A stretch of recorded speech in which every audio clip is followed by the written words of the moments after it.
Hello and welcome to this episode of Talking Trim. I'm Jonathon Skinner and today we're looking at the front seat covers for a Triumph TR2. So those seat covers have been done to original specifications, including the fact that we have used the official Connolly Vaumol Leather. These have been done in what we call maroon, TR Triumph. We refer to them as blackberry on the heritage certificates. Effectively a very, very dark red maroon colour. And yeah, like I say, we've done to original spec. Customer's got a very original car with only a few bits and bobs that need redoing, the seats and the cappings, mostly the leather items. So we've done them to the leather face spec, which is original for some of the cars from the factory, which basically means the bits that touch your body are leather, with the backs, the surrounds, the lower frame elements and the retainers are in vinyl, but all other elements are leather. As it's Connolly Vaumol, there is a price on availability surcharge, so contact us about that if you are interested in Vaumol.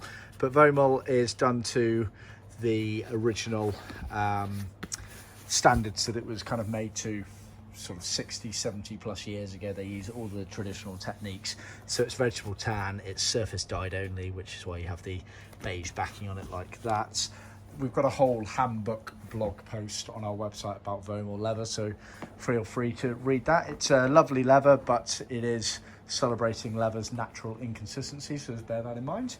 But yeah, I just thought I'd do a quick video. We've got obviously another video on YouTube and our website about TR2 seat covers, so see that video for integral details, but I thought I'd share this one because we were using literally the original materials. It's also worth noting, I'm sure I mentioned it in the other video as well, we do the correct border size for the TR2s. The TR2s did have a narrower border on the cushion.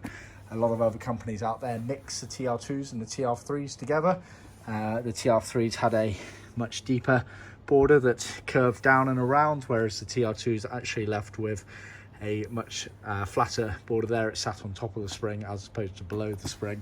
So bear that in mind. We're one of the only companies in the world that distinguish the difference.